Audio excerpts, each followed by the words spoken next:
أعوذ بالله من الشيطان الرجيم.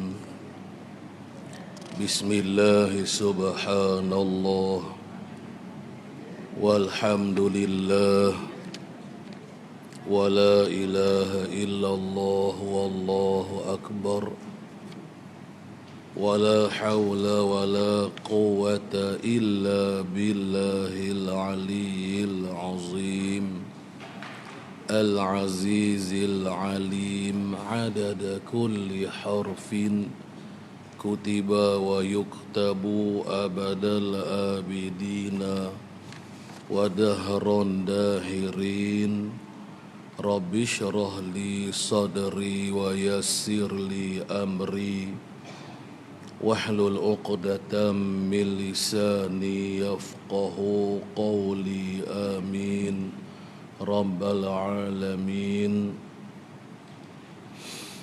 قال المصنف رحمه الله masalah qiblat, menolak keterangan yang berlawan. Ada orang yang berkata bahawa kebanyakan mihrab masjid di dalam Malaya ini ialah tidak tepat membatuli Kaabah. Baik, ada orang yang berkata bahawa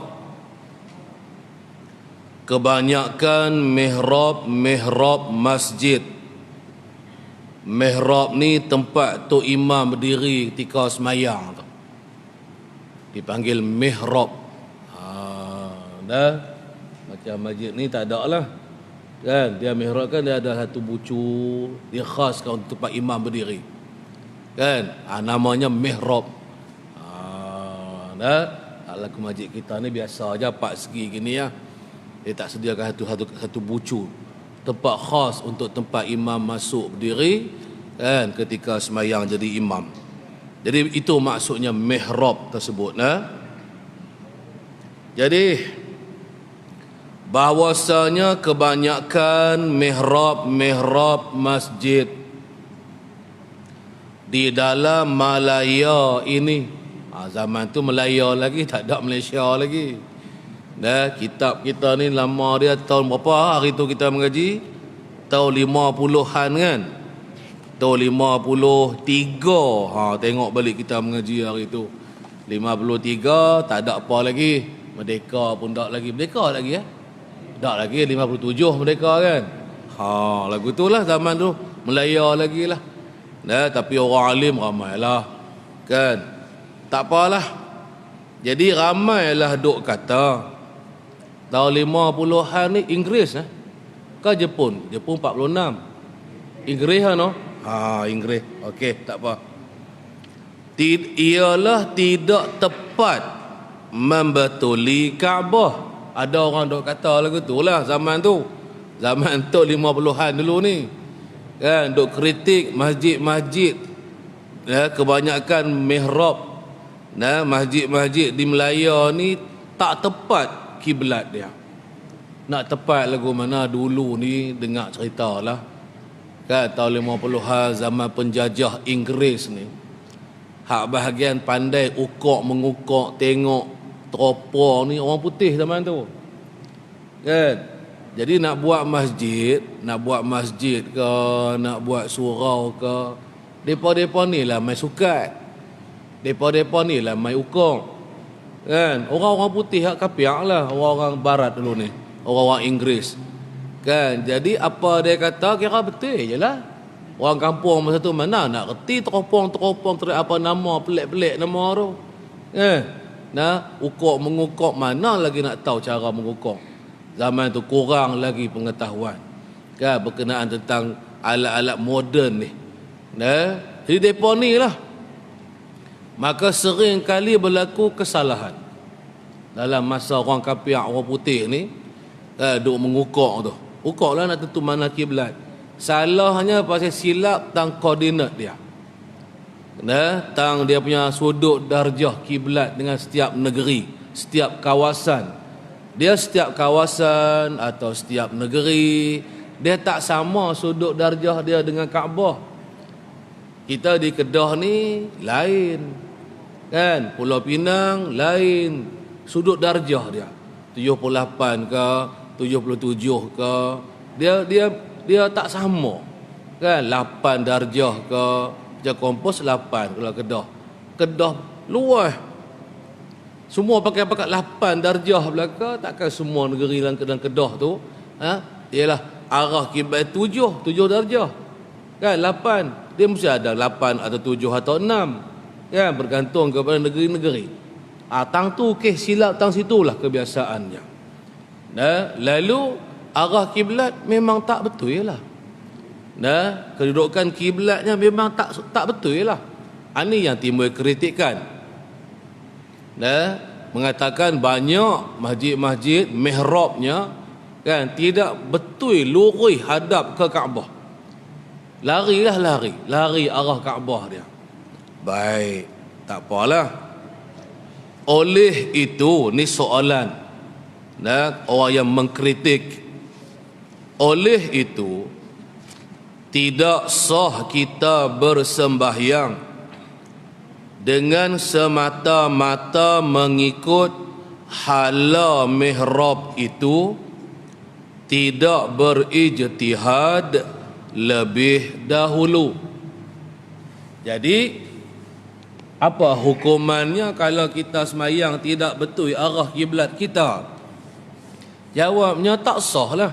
Jadi katanya yang mengiktirad ni, kalau kita nak semayang tetapi dengan kita tidak berijtihad terlebih dahulu kiblatnya di mana, semata-mata kita nak berpandukan mihrab itu ialah kiblat, kan, tak boleh, tak sah. Sebab mihrab tersebut pun dah tak betul dah kedudukan arah kiblat dia. Sengit dah. Sengit ke kanan ke, sengit ke kiri ke, kan? Maka lagu macam mana nak buat? Kena ijtihad dulu, dia kata. Maknanya kata tak boleh pakai panduan kiblat berdasarkan kepada mihrab tersebut. Kita kena kira lain. Kita kena ijtihad lain. Tengoklah, kan, bayang-bayang matahari ke, kan? Tengok bintang ke, tengok bulan ke, ataupun kira melalui hisab ilmu falak syar'i kita ke, sebagainya. Dan nak kena betul balik. Mana kena rombak lain, kena baiki lain, kena ubah balik. Baru boleh kita semayang hadap ke mihrab baru ni yang dah lepas dah dibaiki, lepas dah diubah, dah dipastikan kedudukan kiblatnya yang sebenar di mana. Kata yang mengkritik ni. Baiklah, lepas tu bagaimana kita nak buat? Orang hak duk semayang dah, hak lepas-lepas, kan, bolehkah kita nak kata semayang mereka tidak sah? Kan, kerana kiblat mereka tak betul. Jadi beginilah permasalahan ni, jawapannya macam ni. Maka tersebut di dalam Mughni, yakni Mughnil Muhtaj, karangan apa tadi,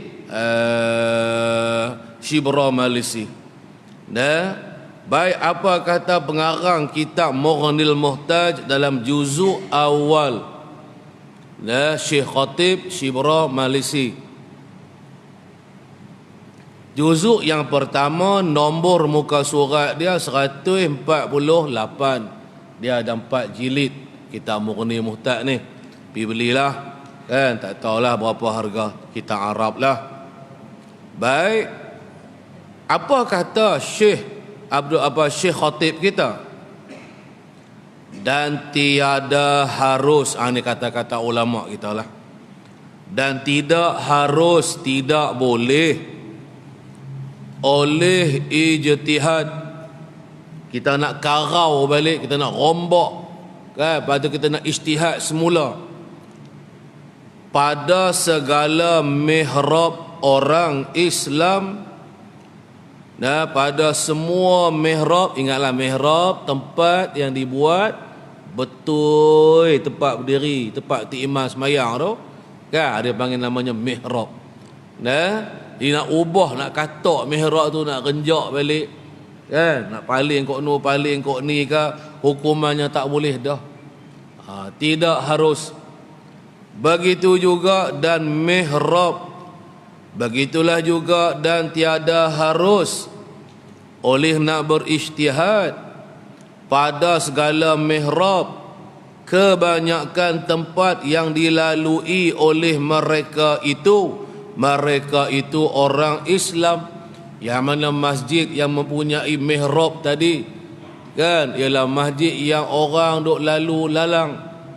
Apabila masjid itu di tepi jalan raya orang, maka masjid itu merupakan tempat persinggahan orang berhenti solat, kan, tempat orang berhenti semayang, kan. Macam masjid ni, ada panggil masjid yang dilalui orang tepi jalan raya, kan. Masuk waktu semayang, orang main singgah nak mayang, kan. Maka mihrab yang ada di masjid tersebut jangan diubah, biarlah, tidak harus, hukumnya haram. Begitu. Baik. Begitu juga dan kampung-kampung. Dan begitu juga tiada haruslah ijtihad pada segala mihrab kampung-kampung mereka itu orang Islam. Mereka itu orang Islam. Macam mana masjid dalam kampung ni, masjid dalam kampung-kampung umat Islam ni, kan, ada buat mihrab dah, kan, atau sah lah, atau sah dah kacau lah, biar pilah, benda tu lama dah, kan, benda tu lama dah. Orang duk sembahyang mengetahui arah kiblatnya melalui rojokannya di mana mihrab. Kita boleh gitu, kan, kalau masuk dalam masjid cari apa, nak tahu kiblat tak mana, kan. Katalah kita masjid tak tahu lagi, masjid itu baru sekali kita singgah, tak tahu lagi kiblatnya di mana. Kita masuk dalam masjid, tentu kita kata mihrab tu imam. Tengok, oh tang ni mihrab, kan. Tahulah kita kiblat kok ni ke, kok mana ke. Tengoklah, berpandukan kepada arah mihrab tadi. Baik. Bila yang kata tak boleh nak ijtihad ni, yang sudah lama masa mihrab tadilah, mihrab, kan, dalam mihrab tu terdapat dalam masjid itulah, kan. Yang mana mihrab tu dah lama, dah puluh-puluh tahun dah sebelum tu lagi, kan, dah berpuluh-puluh tahun dah orang duk guna masjid tu sembahyang, duk hadap ke arah kiblat tu, kan, melalui panduannya, melalui tengok tang mihrab tu imam. Sebab kalau kita kata arah kiblatnya tak betul, bermaksud hukuman semayang orang yang dulu semua tak sah belaka. Itu akibat dia. Membawa kepada saat lagi kita pergi kata depa dulu semayang tak sah. Pasal apa? Pasal depa semayang tak berhadap ke kiblat. Kiblat depa tak betul. Dia akan jadi kot tu nanti. Dan sebab tu katanya ulama, biar pi kalau sekat lari sikit-sikit tak kisah. Dia bukan masalah besar, kan. Lari ke kanan sikit ke, kan, lari ke kiri sedikit ke, itu tak ada masalah, sembahyang kita sah. Yang tak sah kalau arah tu tak sama. Katalah kiblat arahnya barat, tiba-tiba hampir sembahyang ikut arah utara ke, ikut arah selatan ke, menghala ke arah timur ke, yang tu baru tak sah sembahyang. Kalau menghala ke barat dah, cuma tak tepat kanan kiri dia saja, kan, renjak kanan sikit, sepatutnya ke kanan sikit, sepatutnya ke kiri sikit, katalah gitulah. Tapi dia biar sama tengah, sah tak mayang? Sah. Siapa kata tak sah? Kan tadi kita perumumkan makna syatra dengan makna pihak. Kalau atas qaul kata pihak kiblat, Asalkan sebelah barat. Tak kira lah ke kanan ke barat tu, sama tengah ke kiri ke barat tu, nak mahala ke selatan ke, kan? Atau ke utara sikit, tapi tak sampai ke utara lah. Masih dikira barat lagi. Masih lagi dikira arah kiblat lagi. Tak apa, sah. Dah. Cuma nak peralui lagi tak apa, boleh. Kan? Kok kita kata tak betul pasal sepatutnya sebelah ni. Sebelah ni yang kita kata tu ialah sebelah utara contohnya. Patutnya sebelah barat, Kaabah tadi barat sikit. Kan? Tiba-tiba kita kata tak, belah ni, belah yang kita kata tu ialah utara ataupun sebelah selatan. Kan? Hak tu tak pakai, tak boleh nak ubah lagu tu. Kecuali nak ubah sedikit ke kanan, nak ubah sedikit ke kiri. Tu tak apa. Cerita tajuk mihrab lama-lama ni. Kan? Baik. Habis tang situ. Jadi sambung lagi masalah ni. Jika telah jadi dengan segala mihrab tadi oleh beberapa kurun daripada orang Islam. Jadi sekarang ni apa maksud kurun? Kita mengaji hari itu 1 kurun 100 tahun. Mana kena umur dia 100 tahun lebih kan mihrab tu. Hak yang kita tak boleh nak renjak lagi, bukan maksudnya lagu tu. Maksud kurun ni maknanya jamaah. Maknanya beberapa ramai jemaah orang-orang Islam yang telah solat, yang telah sembahyang di dalam masjid, berpandukan kiblat mereka dengan mihrab. Yang kita dakwa mihrab tu tak betul arah kiblat dia. Masjid tu dah diguna pakai orang berpuluh-puluh dah, beratus orang dah, beribu orang dah duk mayang dalam masjid tu. Kan? Maka tak usah dikacau, tak usah dikata tak sah dah. Sah walaupun terenjak kanan, silap ke kanan, silap ke kiri, tak apa, semayangnya hukuman dia sah. Kita pakai atas qaul yang kata memadai sebelah arah. Kan? Ni pun juga hasil daripada ijtihad. Kalau kata ain Kaabah dengan secara zon pun tepat juga. Pasal menentukan arah kiblat ni semua bagi orang yang jauh daripada kiblat hanyalah dengan cara ijtihad. Ijtihad itu macam kita adalah tengok bulan, tengok bintang, tengok bayang-bayang. Itu semua ijtihad. Keputusannya cuma setakat zon saja. Takkan sampai ke peringkat yakin. Dia hanya keputusan boleh sampai kepada yakin bila sekiranya kita dekat dengan Kaabah. Dekat dengan Kaabah, nampak Kaabah, tengok dengan mata kepala, kita betulkan dada kita sama tepat dengan Kaabah, kita bersemayang. Itu baru sampai yakin.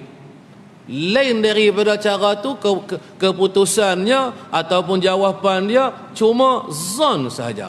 Takkan sampai ke darjah yakin. Walaupun dia kira pakai ilmu hisab falak syar'i sekalipun, walaupun digunakan bayang-bayang matahari sekalipun, walaupun digunakan kompas, walaupun digunakan bulan, bintang kutub, bintang apakah sekalipun, walaupun dia habaq koordinat tu koordinat ni sekalipun, semua keputusan ialah dapat dengan secara zon sahaja.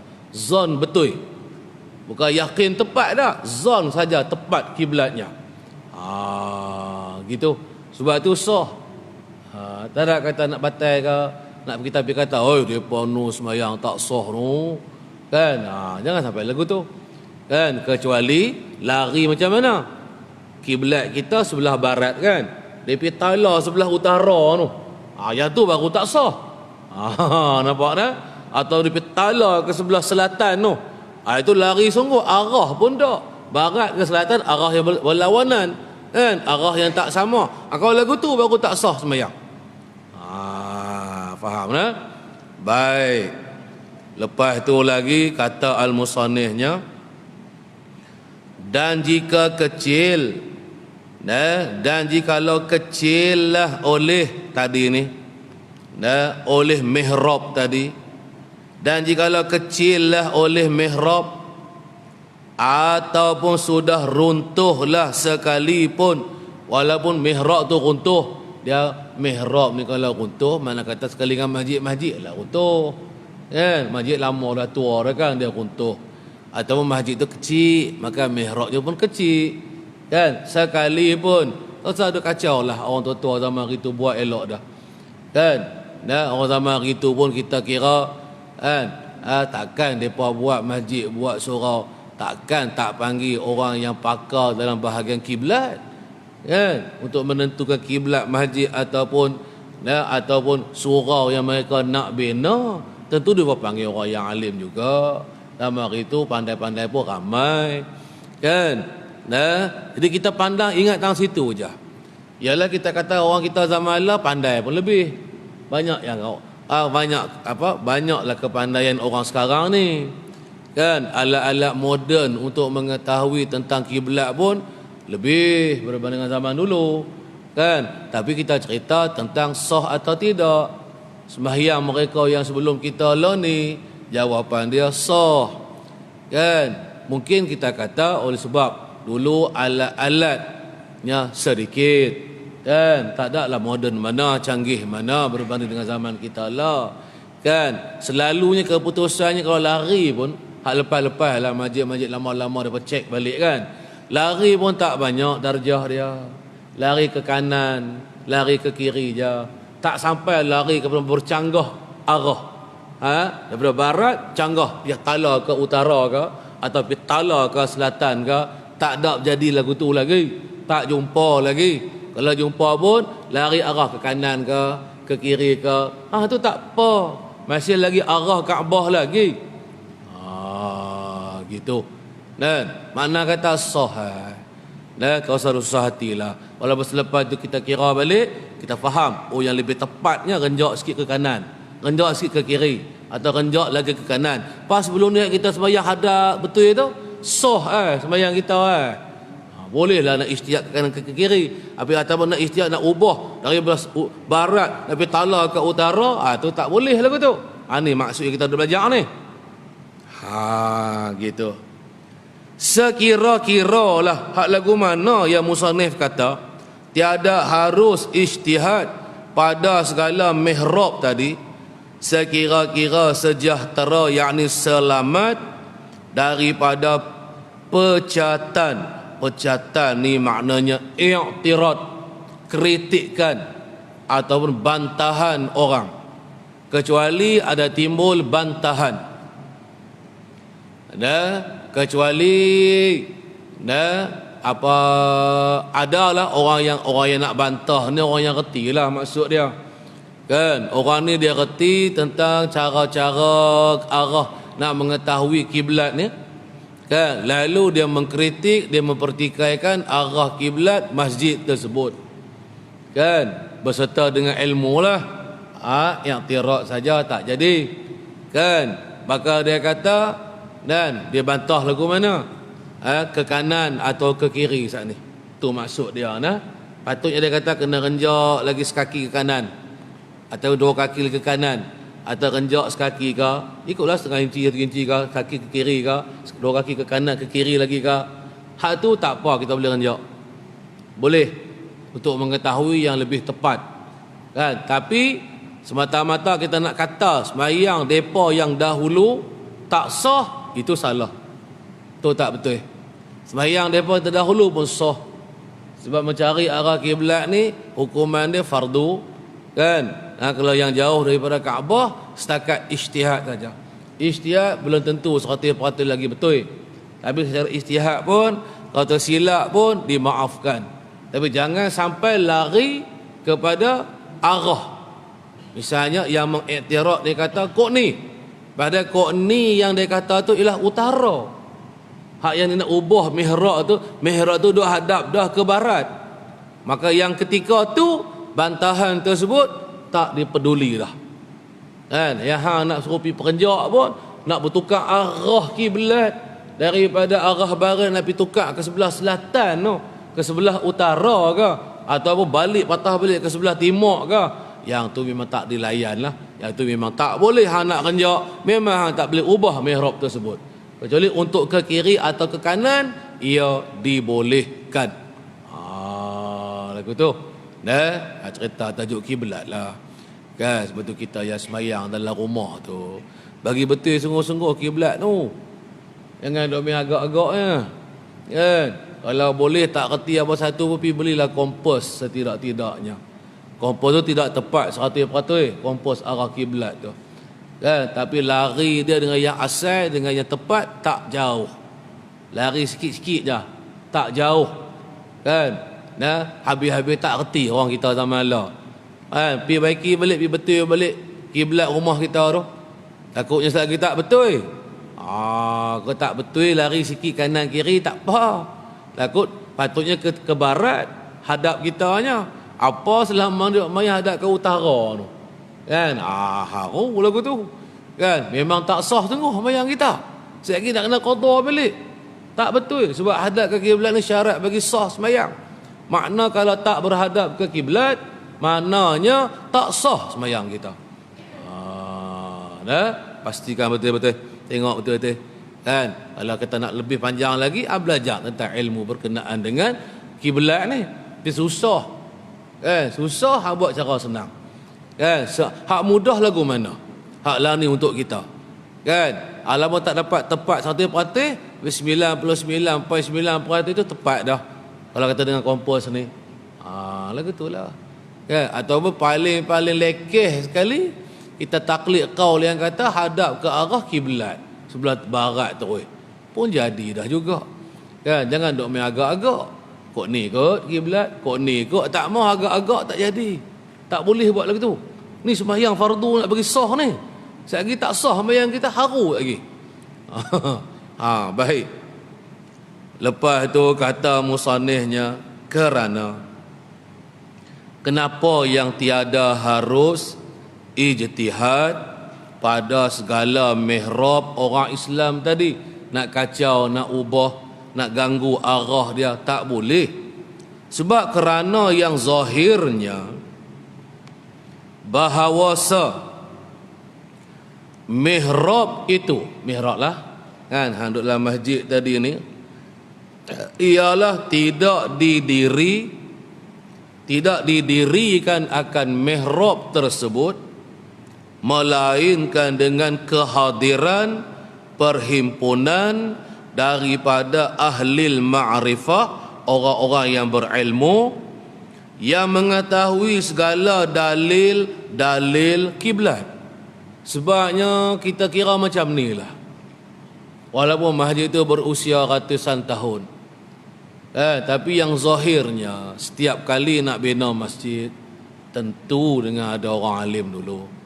Tidak, walaupun tak ada lah macam zaman law ni kan, tentu dia akan panggil orang-orang alim yang reti tentang dalil kiblat. Dalil kiblat ni banyak, ada 6. Dalil kiblat ni ada 6. Bahasa ni dia panggil apa? Atas, utara, ke selatan tu, globe kita tu, longitude. Kan? Tahu berapa darjah longitude negeri tersebut dengan Kaabah tu, ataupun latitude dia. Kan? Semua ada darjah. Kata Siwa 0 darjah. Naik adalah darjah dia berapa. Kan? Orang yang tahu, yang pakar dalam bahagian tu. Ataupun dalil bagi kiblatnya lagi, contohnya melihat bintang kutub. Bintang kutub utara. Kan? Bintang kutub selatan, dia adalah belah utara, tengok langit cerah sebiji tu. Kan? Tu belah utara, dia akan melawan jam. Dalam kalau kata cara-cara mudah sama hari itu, dia buat begini. Ni bintang kutub utara, kita nak tahu kiblat, cari berapa darjah. Dapat darjah tu, yang ni sini ke sini dia panggil 20 darjah. Sini ke sini 20 darjah pula, 40.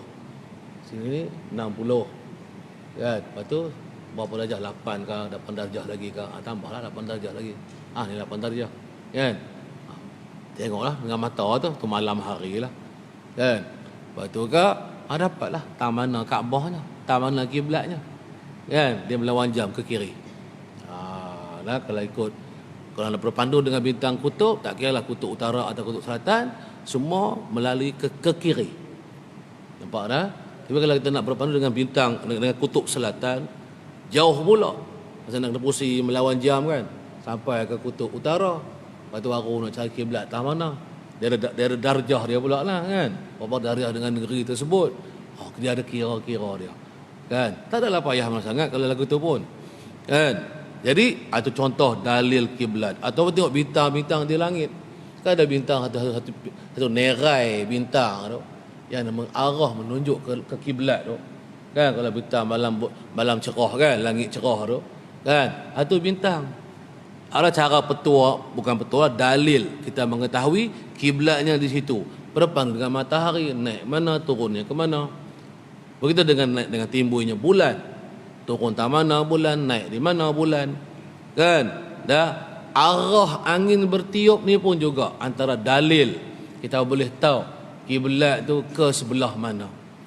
Dan di mana condongnya pokok tinggi-tinggi ni, tengok condong ke mana. Condong ke timur ke barat ke, matahari naik ke timur dia ke condong ke barat. Kan? Itu contoh. Kan? Banyak lagi, tapi yang paling sukar, yang paling payah itulah hak cara ilmu hisab dia tu. Kan? Ilmu hisab nak tahu kiblat tempat kita tu di mana. Kan? Nak kena tahu longitude dia berapa, latitude dia berapa. Betul ada kira lagi panjang satu muka surat dalam kira dia. Kan? Lepas tu baru boleh tahu kiblatnya berapa darjah. Dah, itu susah. Tak apalah kalau tak kerti, nak buat juga masjid, panggil orang majlis agama, senang sikit. Kan? Daripada buat undang-undang dah, nak buat kena panggil mereka. Mereka akan main pantau, mereka sendiri akan tentukan mana kiblat tempat tu. Lagi senang. Bayar duit lah kot. Kan? Lagu tu je lah. Jadi, kita kira pada zahirnya, zaman dulu pun, orang kalau nak buat masjid, takkan mereka nak buat ikut suka hati mereka. Mereka pun tahu. Kan? Nak pastikan kiblat tu mesti apa nak buat masjid, nak buat surau, kena tahu kiblat tang mana. Lagu tu. Dah, tentu mereka panggil orang alim zaman dia. Tentu ada orang alim lambok Bukan zaman lah ni je orang alim. Zaman hari tu pun ada juga orang alim. Tak banyak lagi tak daripada zaman kita lah ni. Itu kata al-musannihnya. Maka yang demikian itu, yakni kehadiran perhimpunan daripada ahli ma'rifah tadi, hadir berapa ramai orang yang alim, yang tahu berkaitan tentang dalil-dalil bagi kiblat ni, ialah menempati khabaran, perkhabaran orang yang mengetahui kiblat. Maka ia menepati orang yang reti kiblat tu tang manalah. Hadirnya depa tu. Kan? Depa tu kira kita kata retilah. Kan? Kalau depa tak reti, takkan depa nak hadir. Takkan orang panggil depa. Pada depa tu reti dalam bab kiblat, kok mana, kok belah ni ke, kok belah nu ke. Kan? Maka bermaksudnya hadirnya depa tu, depa mai tu habaq tang mana kiblat tu berada lah. Maka orang pun buatlah konkret, ikatlah bata ke apa ke, tuanglah ikatlah apa-apa besi ke tanda dulu ke, kan, untuk menentukan kiblat tu sebelah mana. Serupa lebih kurang macam zaman kita lah ni lah. Kan? Kalau zaman kita lah ni pun nak buat masjid, orang nak buat masjid tu, pandai-pandai dia nak buat masjid. Tak, tentu ada orang yang pandai, yang reti tentang kiblat ni. Depa yang akan datang dulu. Mereka akan sukat dulu, akan tembak dulu. Kan? Kemudian baru mereka tunjuk, ni kiblat. Sepanjang ini kiblat. Nak buat masjid, sama betul dengan kiblat ni. Kan? Lagu tu lah dulu pun lagu tu dah. Sama je keadaan dia. Tak ada lagi dengar ala orang buat masjid ni ikut suka dia. Kan? Mereka agak-agak, ikut dan buat lagu ni. Kalau lagu tu memang tak terpakai sungguh. Kan? Tapi tak dengar lagi lah orang buat masjid ni, tak ada orang alim yang reti, yang menunjuk arah kiblat tu tak mana-mana. Lagu tu. Melainkan kecuali bolehlah nak diubah ke kanan sedikit atau ke kiri sedikit. Kecuali sebab nak sebut tadi, dia tu masjid ni terkena renjak kanan sikit. Masjid ni surau ni kena renjak kiri sikit, sikit tak sikit lah dekat dua kaki juga. Tu tak apa, tu boleh diijtihadkan, tu boleh diubah. Nampak tak? Memang boleh diubah ke kanan atau ke kiri. Kan? Dan dulunya orang-orang dulu yang sembahyang menghadap ke arah tu sah sembahyang dia. Cuma nak yang lebih halus, lebih tepat lagi. Kan? Kalau sebelah kanan, kan, kalau kata Kaabah itu berada di sebelah barat, barat yang belah mana? Barat ke kanan sikit lagi. Hari itu pun hadap ke sebelah barat dah. Cuma patutnya barat ke kanan sikit ke, sebelah barat ke kiri sikit lagi ke, kena ubah. Itu sahaja. Tapi masing-masing kanan, kiri atau yang asal tetap juga di sebelah barat. Kan? Jawabnya sah mayang. Gitulah reti dia. Kan? Baik, habis tang situ. Jadi kita berhentilah setakat tu dulu. Dah. Kita berhentilah pada kata maka iaitu harus jugalah, kerana tidak jauh boleh berlaku kesilapan pada keduanya, kanan dan juga kiri. Kan? Boleh jadi silap. Kan? Orang yang buat tepat dia kata tepat. Tak boleh kata tepat 100% juga. Dalam nak pandai-pandai itu pun dia buat silap juga. Kan? Supaya hari itulah mayang subuh. Kan? Dalam duk pandai belakang tu ahli falak syar'i saja dia buat tu. Apa kena tambah lagi berapa? Lagi 8 minit pula dah hari tu. Kan? Tahun lepas kan? Kalender baru tak apa, takwim baru ni. Tu adalah duk pandai tu. Dalam duk alim tu lah pun buat silap juga. Kan? Jangan mudah nak kata orang dulu tak reti. Orang lah ni pandai. Dah. Silap-silap orang lah ni yang tak pandai. Takutnya lagu tu ya. Dah. Baiklah, kita berhenti setakat tu dulu. InsyaAllah kita sambung lagi bulan depan. Baik, jadi kita berhenti pada kata maka iaitu harus juga ila akhirih. Wallahu subhanahu wa ta'ala a'lam. Wallahu a'lam ay alim. Kita buat tahlil sikit lah. Lama tak buat tahlil kat orang tua ni. Bismillahirrahmanirrahim. Ila hadratin Nabiyil Mustafa Muhammadin sallallahu alaihi wasallam. Summa ila arwahil anbiya'i wal mursalin wal malaikatil muqarrabin wasyuhada'i was salihin والعلماء والفقهاء والمحدثين ثم إلى أرواح أهل القبور من المسلمين والمسلمات والمؤمنين والمؤمنات ثم إلى أرواح آبائنا وأمهاتنا وإخواننا وأزواجنا وذرياتنا وأصحابنا ومشايخنا ثم إلى أرواح كل المسلمين والمسلمات والمؤمنين والمؤمنات شيء لله لهم الفاتحة. أعوذ بالله من الشيطان الرجيم. بسم الله الرحمن الرحيم. الحمد لله رب العالمين الرحمن الرحيم مالك يوم الدين إياك نعبد وإياك نستعين اهدنا الصراط المستقيم صراط الذين أنعمت عليهم غير المغضوب عليهم ولا الضالين آمين. بسم الله الرحمن الرحيم. قل هو الله أحد الله الصمد لم يلد ولم يولد ولم يكن له كفوا أحد. بسم الله الرحمن الرحيم. قل هو الله أحد الله الصمد لم يلد ولم يولد ولم يكن له كفوا أحد.